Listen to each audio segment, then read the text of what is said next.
One choice, one moment, one love story. Welcome to When He Chose Her. Enjoy the story.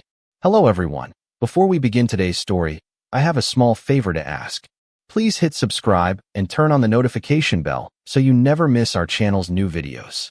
It's quick, free, and the best way to support us in bringing you more dramatic stories. Your support means the world to us. Where are you watching from? Drop your city or country in the comments below. Thank you very much. The most expensive mistakes are usually hidden in the smallest sentences. Graham Whitmore had heard that quote years ago from an old mentor. On a rainy Thursday evening in Manhattan, he was about to learn just how true it was. Crystal chandeliers reflected across polished marble floors.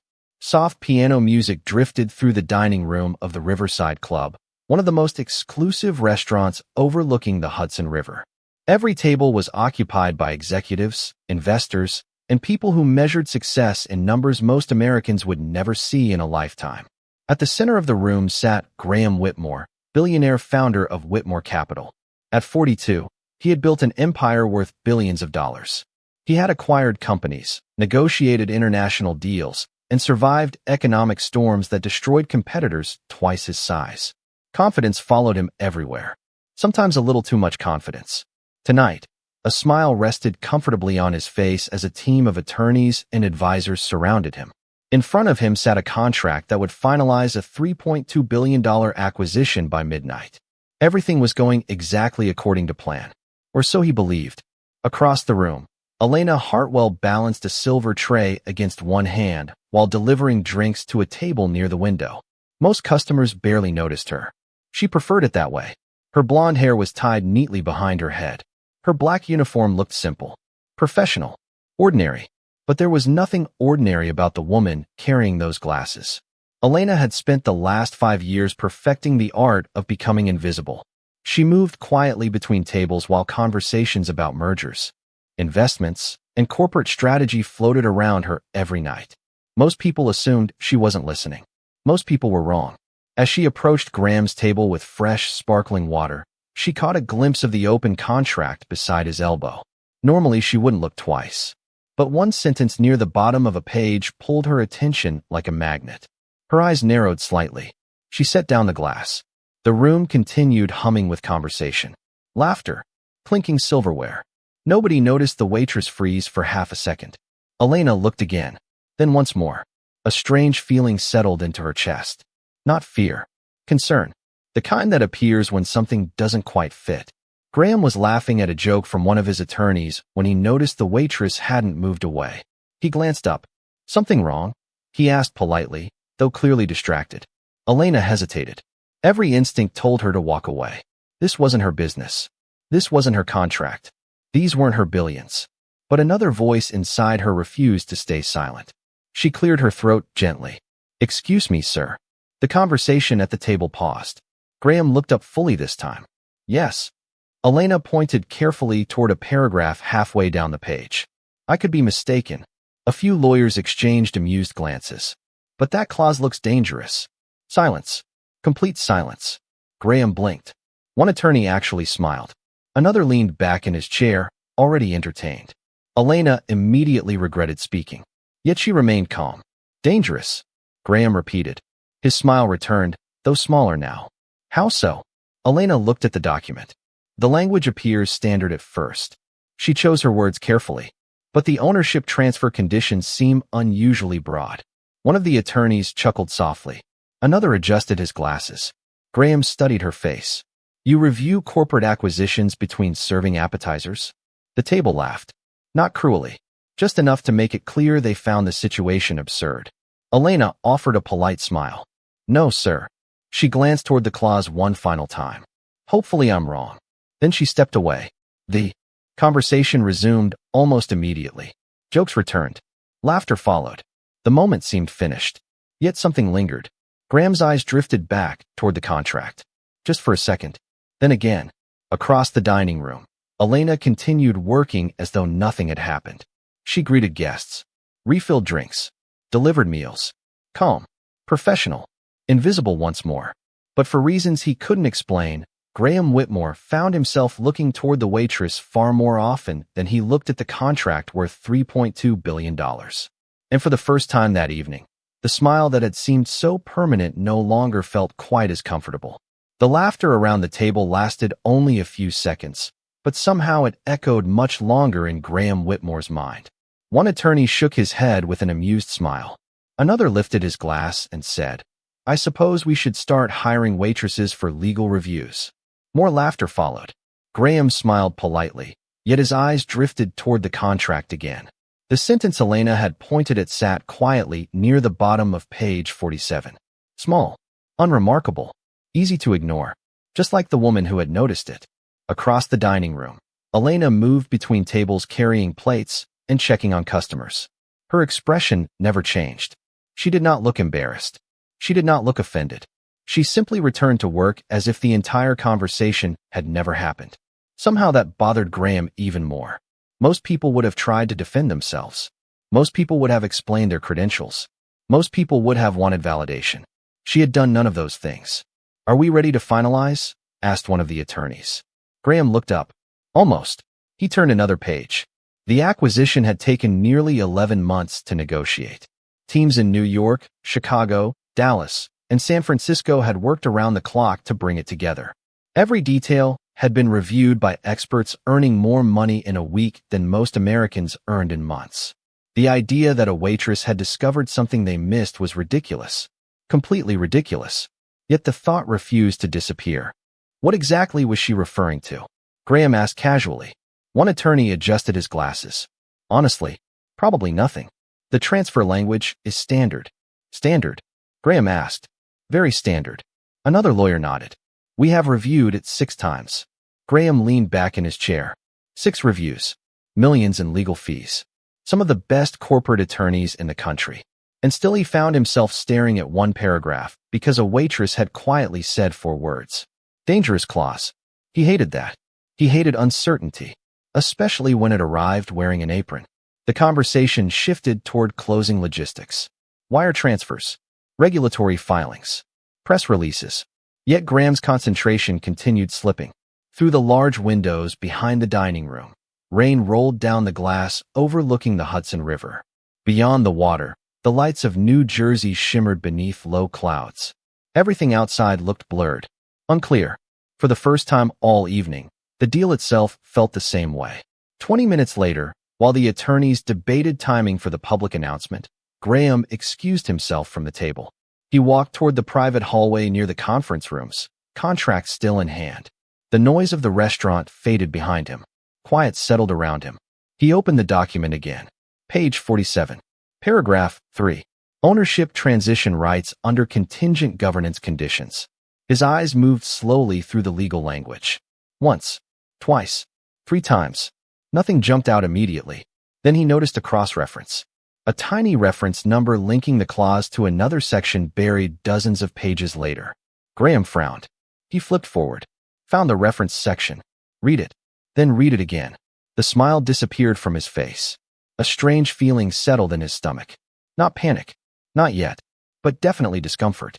The referenced language expanded authority rights far beyond what had been discussed during negotiations.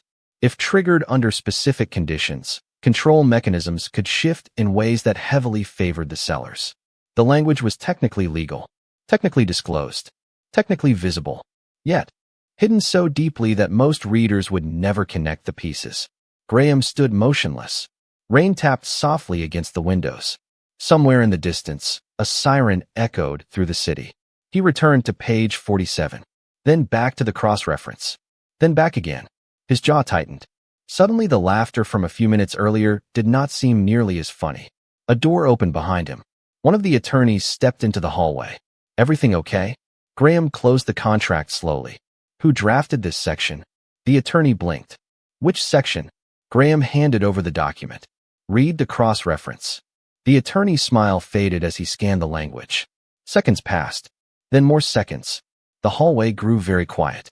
And back in the dining room, completely unaware of what she had just started, Elena Hartwell poured coffee for an elderly couple near the window while the storm outside continued rolling toward Manhattan. Some nights change your future. Others simply refuse to let you sleep. By 11:30 that evening, Graham Whitmore was beginning to understand the difference. Rain continued falling across Manhattan as his black sedan moved through nearly empty streets toward the Upper East Side. Normally, after a major deal, he would feel satisfaction, momentum, victory. Tonight, he felt none of those things. The contract rested beside him on the leather seat. Closed. Silent. Yet somehow louder than anything else in the city. The driver glanced into the rearview mirror. "Home, sir." Graham stared out the window at the blurred lights passing by. "Yes." His voice sounded distant even to himself. 20 minutes later, he stepped into his penthouse overlooking Central Park.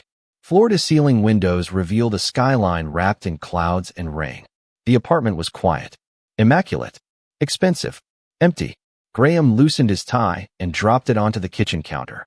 Normally, he would pour a drink, review a few reports, and call it a night. Instead, he walked directly toward his office carrying the contract. The clock on the wall read 11:53. He opened the document again. Page 47.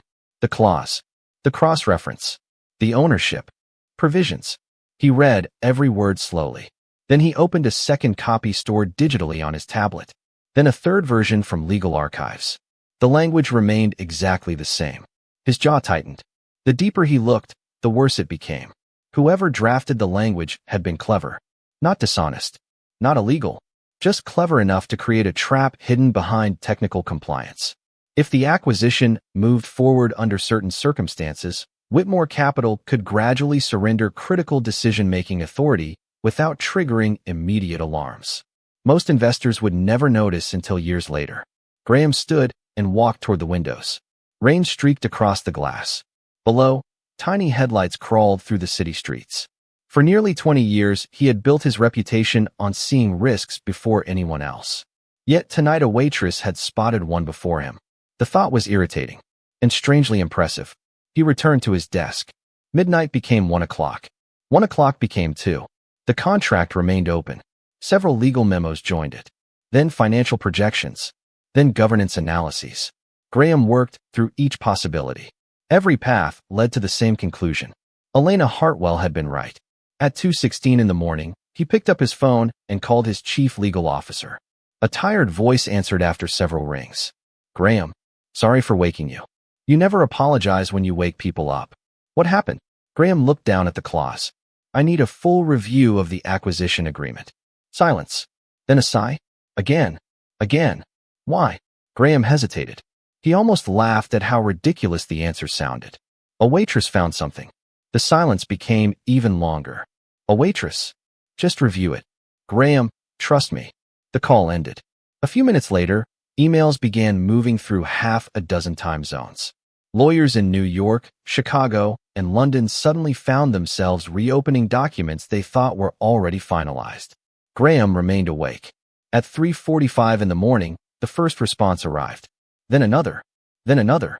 Each one raised additional concerns. Not catastrophic concerns. Not immediate disasters. But enough to justify serious caution. Enough to delay the signing. Enough to cost someone a fortune if ignored. Graham leaned back in his chair. The city outside was beginning to fade into the pale blue light before dawn. He rubbed his eyes. Exhaustion settled heavily across his shoulders. Yet one thought remained crystal clear. Who was Elena Hartwell? He pictured her standing beside the table. Calm. Respectful. Completely unaffected by the laughter around her. Most people became nervous around wealth. Around power. Around billion-dollar conversations. She had not. She had spoken quietly, said exactly what needed to be said, and walked away. No performance. No self-promotion. No attempt to impress anyone. That bothered him almost as much as the clause itself. Because confidence without an audience was usually real. At 6:10 in the morning, another email arrived from legal. Subject line, additional governance risk confirmed. Graham read the message once. Then again. Finally he smiled. Not because the news was good. It was not. The acquisition would need major revisions. Weeks of work might be lost. Millions of dollars in negotiations could disappear overnight. Yet despite all that, he found himself thinking about a waitress serving sparkling water beside the Hudson River. Somewhere across Manhattan, Elena Hartwell was probably sleeping peacefully after a long shift. Meanwhile, one of the most powerful businessmen in America had spent the entire night thinking about a sentence she noticed in less than 10 seconds. By late afternoon, Manhattan had traded rain for pale sunlight. The storm clouds were gone, but Graham Whitmore's curiosity remained exactly where he had left it. The Riverside Club was quieter than usual when he walked through the front entrance. No attorneys, no advisors, no billion-dollar contracts. Just Graham in a charcoal suit and a decision he could not quite explain. He could have called. He could have sent an assistant. He could have hired an investigator before breakfast if he wanted answers. Instead, he came back himself. Something about that fact irritated him. The hostess immediately recognized him and offered the best table in the restaurant. Graham glanced toward the windows overlooking the Hudson River. Actually, he said, I would like that table. He pointed toward the same spot where he had sat the night before. The hostess smiled politely. Of course, Mr. Whitmore. A few minutes later, he settled into the chair and opened his phone. Emails continued arriving from legal teams. Additional concerns. Additional revisions. Additional confirmation that the contract needed major changes. Every message led back to the same question. How had she seen it? The answer appeared before he found it. Elena Hartwell stepped onto the dining floor carrying a tray of iced tea glasses. She moved with the same calm confidence as the previous evening. No rush. No unnecessary movements. No attempt to draw attention. Yet somehow Graham noticed her immediately. She noticed him too. For the briefest moment her eyebrows lifted. Then her professional smile returned. She approached the table. Good afternoon, sir. Graham closed his phone. Good afternoon. Elena set down a menu. Back already? The food was excellent. That is fortunate. Why? Graham asked. Because if the food had been terrible, returning would have been a very strange decision. Graham stared at her for a second before a reluctant smile appeared. That was the first time anyone had managed to make him laugh in nearly 48 hours. Elena seemed completely unaffected by the achievement. Would you like sparkling water again? She asked. Please. As she turned away, Graham spoke. You were right. Elena stopped. Slowly she turned back toward him. About what? The contract. She studied his face. That narrows it down considerably. Graham blinked. How many contracts do you usually review between lunch orders? Only the dangerous ones. This time he laughed openly. A nearby customer looked over in surprise. Apparently billionaires were not expected to laugh during business lunches. Elena allowed herself the smallest smile. So there was a problem? She asked. Graham nodded. A significant one. Then I am glad you caught it. I did not catch it. He leaned back. You did. Elena looked down at the menu she was holding. No. I simply pointed at something. My legal department disagrees. Your legal department sounds very generous. Graham studied her carefully. No pride. No bragging. No attempt to turn the moment into an opportunity. Most people would have spent 10 minutes explaining how brilliant they were. Elena seemed determined to avoid the subject entirely. Where did you learn to read contracts like that? He asked. A quiet pause followed. The same place your lawyers did. Graham stared at her. Elena maintained a perfectly straight face. Then she walked away before he could ask another question. Several seconds passed before he realized he was smiling again. Across the room, sunlight reflected off the river outside the windows. For the first time in days, Graham stopped thinking about the acquisition. Instead, he found himself thinking about a waitress who answered serious questions like they were inside jokes and somehow made the smartest people in the room sound unprepared. There is a simple rule most people learn early in life. Everyone has a price. Graham Whitmore had built an empire on that assumption. The problem was that Elena Hartwell seemed determined to prove him wrong. 3 days after their second conversation, Graham sat inside his corner office on the 52nd floor of Whitmore Capital headquarters.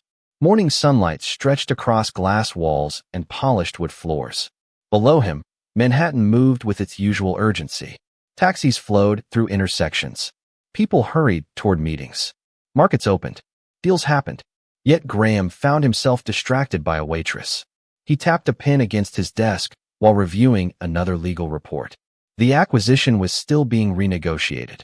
Millions of dollars and weeks of work had been saved because Elena noticed something nobody else had seen. Eventually, he closed the report and picked up his phone. 30 minutes later, he was walking into the Riverside Club again. Elena spotted him almost immediately. You are becoming a regular customer, she said while setting down a menu. I am concerned about my reputation. As am I, Graham replied. People might think I enjoy the food. That would be terrible for business. Her expression remained perfectly serious. Graham was beginning to suspect she enjoyed making him work for every smile. "I have a proposal," he said. Elena sighed softly. That sentence rarely leads anywhere good. "Hear me out." She folded her arms politely. "All right." Graham leaned forward. "Come work for me." Elena blinked once. No, the speed of the answer surprised him. Most people at least asked questions first. "You have not heard the details." "I heard enough." "The salary would be significant." "Still no." Graham smiled slightly. "You do not even know the number." "If the number is the reason I should say yes, then it is probably the wrong reason." For a moment, he simply stared at her. She was not being difficult. She genuinely meant it. "You could have your own office. I already have a workstation." She pointed toward the restaurant floor. "Very open concept.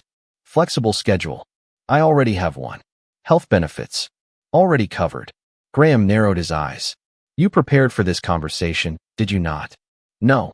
But you are the third businessman this month who tried recruiting me after hearing me talk for more than 5 minutes. Third. You would be surprised how low the standards can be." This time, Graham laughed hard enough to attract attention from nearby tables. Elena finally smiled. Just a little. It changed her entire face. Warm, bright, effortless. The smile disappeared almost immediately, but Graham noticed it anyway. "What if I doubled the salary?" he asked. "No, tripled." "Still no. You are making this unusually difficult." "I am not trying to." She tilted her head slightly. "I simply like my life." The answer caught him off guard. Most people spent years chasing bigger opportunities. Better titles. More money. Elena seemed content with something much rarer. Peace. "You enjoy being a waitress?" he asked. "Sometimes. Only sometimes. Some customers make that difficult." Graham nodded slowly. "Fair point." A comfortable silence settled between them. Outside the windows, boats moved across the Hudson River beneath clear blue skies. Inside, the lunch crowd continued growing. Elena glanced toward a nearby table. "Needing service." "Anything else, Mr. Whitmore?" she asked. Graham looked at her for a moment. "Actually, yes." "What? Why did you really say no?" Elena considered the question carefully. "Because if I ever change careers again, I want it to be because I chose the opportunity." Her eyes met his. Calm, honest, unshaken. Not because someone offered the biggest paycheck. Then she picked up her order pad and walked away. Graham watched her disappear into the crowd of customers. For the first time in a very long time, he had offered someone almost everything he thought people wanted. Money, status, opportunity, influence. And somehow the only thing he earned was a polite rejection and the uncomfortable realization that he respected her even more because of it. The more Graham Whitmore learned about Elena Hartwell, the less sense she made. 2 weeks after her third rejection, he sat alone in his office reviewing a file he never intended to request. It was not a background investigation. He had promised himself he would not do that. Instead, he had simply asked his executive assistant to locate publicly available information. Academic records. Professional certifications. Nothing invasive. Nothing personal. The results were sitting on his desk. Graham opened the folder. His eyes moved across the pages. Then stopped. Then moved back. Elena Hartwell. Former student at Columbia Law School. Academic honors. Scholarship recipient. Top rankings in contract law and corporate governance. Several professors had described her as one of the most promising legal minds they had taught in years. Graham stared at the file. "That is impossible," he muttered. Yet every page confirmed the same thing. The waitress serving coffee along the Hudson River had once been on a path toward one of the most prestigious legal careers in America. So why leave? He turned another page. The answer appeared immediately. Family medical records were not included, but public references told enough of the story. Her father had developed a serious long-term illness during her final year. Shortly afterward, Elena withdrew from school. Academic awards stopped. Professional opportunities disappeared. Employment history shifted. Restaurant work. Hospitality jobs. Flexible schedules. Graham slowly closed the file. The office felt unusually quiet. Through the glass walls, employees moved between meetings carrying laptops and reports. Everyone seemed to be chasing something. Promotions.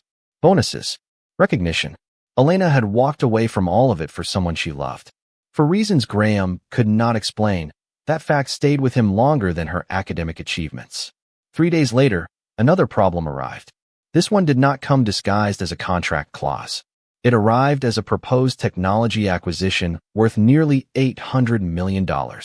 At first glance, everything appeared promising. Strong numbers, positive forecasts, attractive growth projections. Yet something felt wrong. By noon, Graham had reviewed the materials twice. By 2 o'clock, he had reviewed them 3 times. The feeling remained. At 4:15, he found himself standing outside the Riverside Club again. He shook his head before entering. This is becoming ridiculous, he told himself. Inside, the lunch rush had ended. The restaurant felt calmer than usual. Sunlight reflected off the river. Soft music drifted through the dining room. Elena was organizing menus near the hostess station when she noticed him. "You know," she said, "most customers wait at least 1 day before returning. I have a business emergency. Is the food that bad?" Graham almost smiled. "I need an opinion." Elena immediately looked suspicious. "That sounds expensive." "Not this time." He placed a thin folder on the table nearest the window. Elena looked at it, then at him. "What is it?" "A proposed acquisition." "And why are you showing it to me?" Graham sat down. "Because every expert I pay agrees with each other." "That sounds efficient." "It worries me." Elena considered that answer, then slowly sat across from him. She opened the folder. 5 minutes passed, then 10. Her expression remained neutral. Graham watched customers enter and leave while she read. Finally, Elena closed the file. "There is a problem." Graham nodded immediately. "I knew it." "No. You suspected it." "What is the difference?" Elena pointed toward a financial chart. "Suspicion is a feeling." Her finger moved to another page. "This is evidence." Graham leaned forward. She explained a series of assumptions buried inside the growth projections. Individually, each assumption looked reasonable. Together, they depended upon an unrealistic chain of events. If even one failed, the entire forecast collapsed. Graham listened carefully. The room seemed to disappear around them. By the time she finished, he already knew she was right. Again, Elena closed the folder and pushed it back across the table. There. Graham asked. "Problem identified." "That is all. That is all." He stared at her. "Do you realize how much money you just saved me?" Elena shrugged. "Do you realize your coffee is getting cold?" Graham smiled and shook his head. "Elena, let me make one more offer." She immediately narrowed her eyes. "That sounds dangerous. Come with me to Chicago." She blinked. "What? 1 day? That is all." Elena leaned back. "I already told you I am not looking for a job. I am not asking as an employer." She studied him carefully. "Then why are you asking?" Graham paused. Then he answered honestly. "Because you see things my team misses." Silence settled between them. "As someone whose opinion I trust." For the first time, Elena did not answer immediately. That made Graham notice something he had never seen before. She was actually considering it. For a second, Graham simply looked at her. Then he laughed. Not because anything was particularly funny. Because somehow the smartest person he had met all year still treated $800 million like it was less important than a cup of coffee. 2 days later, Graham Whitmore received a phone call that changed the rhythm of his week. The acquisition team needed him in Chicago. A final round of negotiations would determine whether months of work moved forward or collapsed entirely. Normally, that would have been routine. This time it was different. The concerns Elena had identified in previous deals had left him questioning assumptions he once accepted without hesitation. By noon, he was standing beside the windows of his office staring at the skyline while holding his phone. Then he did something completely irrational. He called the restaurant. 3 hours later, Elena sat across from him in a private conference room at Whitmore Capital headquarters. She looked slightly uncomfortable, surrounded by floor-to-ceiling glass, executive artwork, and furniture that probably cost more than most cars. "Let me make sure I understand this," she said. "You want a waitress to fly to Chicago and review business documents. When you say it like that, it sounds unusual." "Because it is unusual." Graham could not argue with that. He slid a folder across the table. "I am asking for 1 day." Elena looked down at the folder but did not open it. "And if I say no?" "You probably will." "Good. Then we understand each other." Graham smiled despite himself. The conversation continued for another 15 minutes. Somehow, he found himself explaining concerns he had not shared with half his executive team. Elena listened quietly, occasionally asking questions, occasionally challenging assumptions. Eventually, she sighed and closed her eyes briefly. One day, she said. One day, Graham repeated. One day. You are saying yes? I am saying maybe. That sounds suspiciously close to yes. Elena pointed a finger at him. Do not get excited. The next morning, they boarded Whitmore's private jet at Teterboro Airport. The sky was clear. The runway shimmered beneath early sunlight. Elena paused at the bottom of the stairs leading into the aircraft. This is absurd. Which part? Graham asked. All of it. He laughed. Fair answer. Inside, the cabin felt more like a luxury office than an airplane. Leather seats, polished wood, conference tables, fresh coffee waiting near the center aisle. Elena sat by the window while Graham reviewed documents across from her. For the first 30 minutes, neither spoke much. The engines hummed softly beneath them as New York disappeared below the clouds. Then Elena accidentally knocked over her coffee cup. Time seemed to stop. A dark splash landed directly across several pages of financial projections. Graham stared at the documents. Elena stared at the documents. The flight attendant froze. Silence filled the cabin. Well, Elena said carefully. That seems less than ideal. Graham continued staring. Those reports took 3 weeks to prepare. The coffee clearly disagreed with their conclusions. He looked up. Elena looked completely serious. Then something cracked. Graham laughed. Loudly. Unexpectedly. The kind of laugh that arrives without permission. The flight attendant looked relieved. Elena relaxed into her seat. For a second, she admitted, I thought I was about to become the first person removed from a private jet in midair. That would involve physics. Good point. They spent the next hour discussing the acquisition. The conversation slowly shifted beyond spreadsheets and contracts. Elena talked about growing up in Connecticut. Graham shared stories about starting his company from a rented office above a hardware store. They debated whether success made life easier or simply more complicated. Neither convinced the other. Somewhere above Pennsylvania, Graham realized he had not checked his phone in almost 2 hours.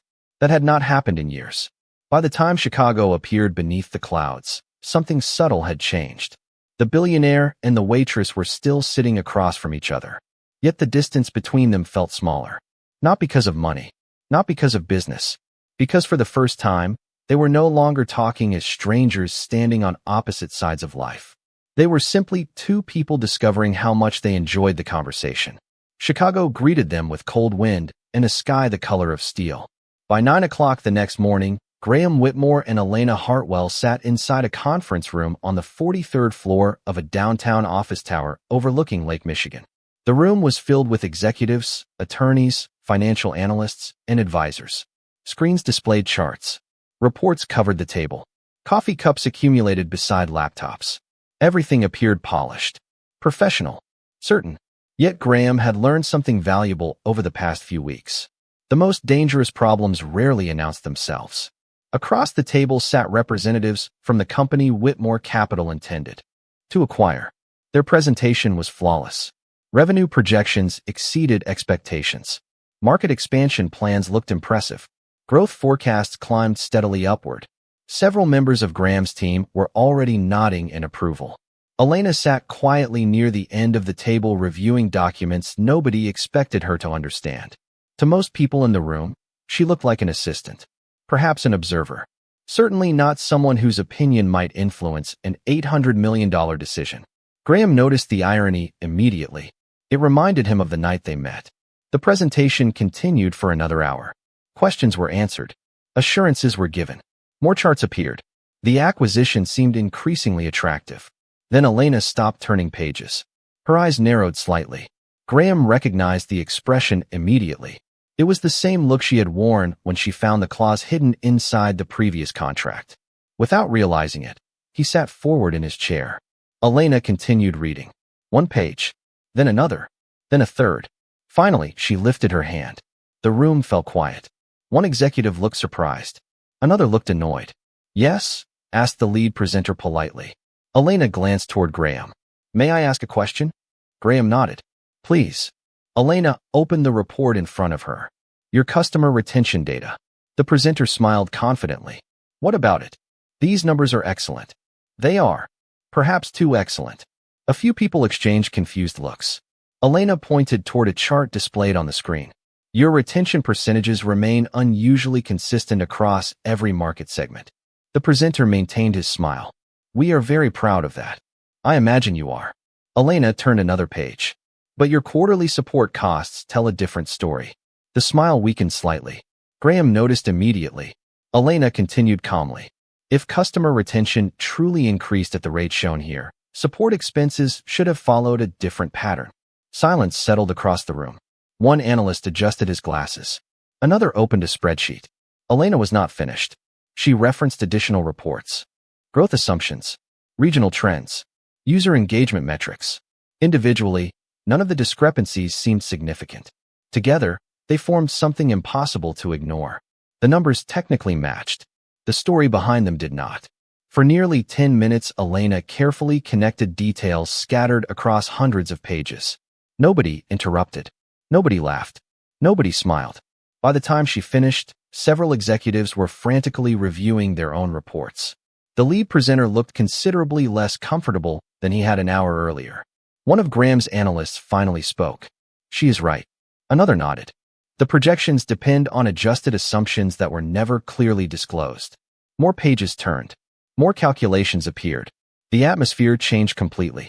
What had looked like a straightforward acquisition now required extensive review. Potential risks emerged from places nobody had examined closely enough. Graham watched the room react.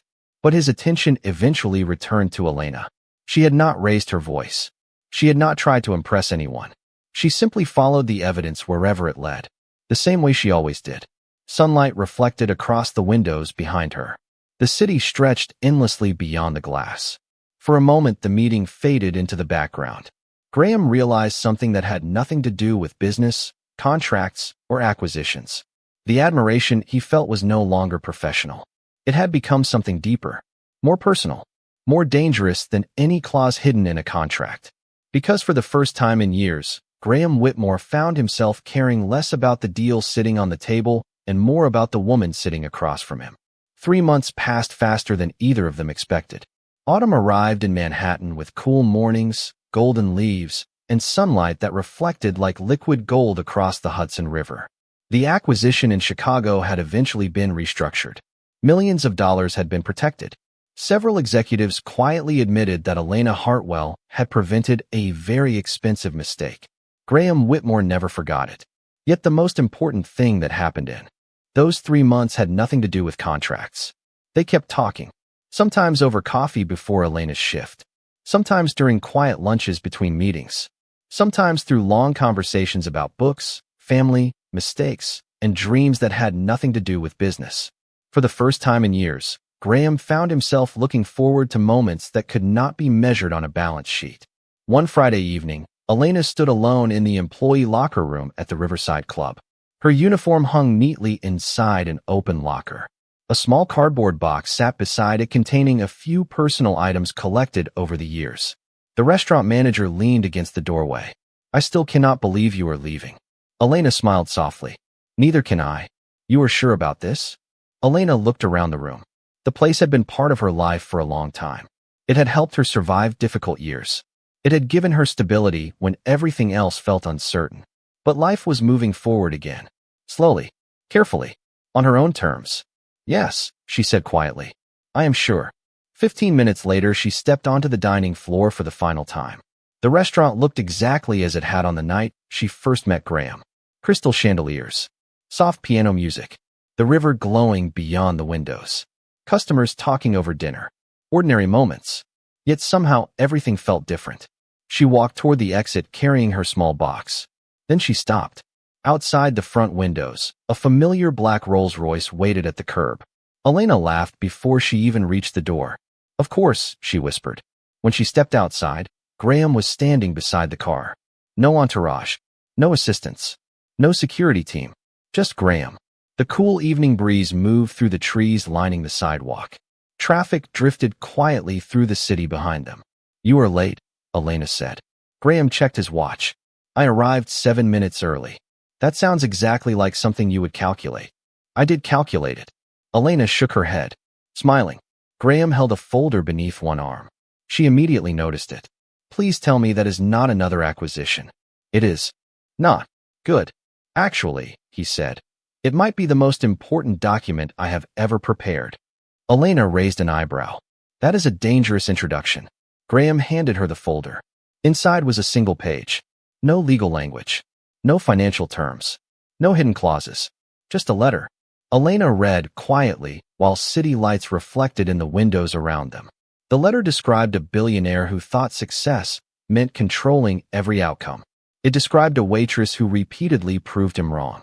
It described admiration that became friendship. Friendship that became trust. Trust that eventually became something much deeper. When she reached the final lines, she looked up. Graham's expression was calm. Nervous. Honest. For years, he said softly, I believe the most valuable contracts were the ones that protected assets. The evening seemed to grow quieter around them. Then I met someone who taught me that trust matters more than ownership. Elena held the letter against her chest. That sounds surprisingly wise. I had help. She smiled.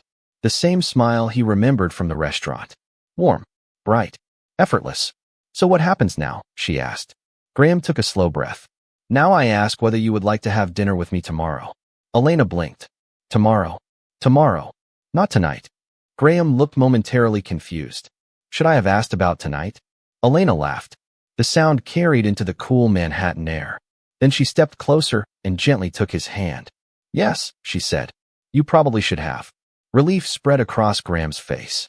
Not the relief of closing a deal. Not the relief of avoiding a financial disaster. Something far more meaningful. Together they began walking along the river as evening settled over the city. The billionaire and the waitress gradually disappeared into the crowd. And somewhere beyond the lights of Manhattan, life offered them the one thing no contract could ever guarantee. A future chosen freely by two people who had learned to trust each other completely. If this story touched your heart, please take a moment to like, share this video, and let us know where you are watching from, and subscribe to When He Chose Her channel. Your support helps us bring more inspiring stories about dignity, kindness, unexpected connections, and life-changing moments. Let us know in the comments what part moved you the most, and do not forget to turn on notifications so you never miss a new story from the channel.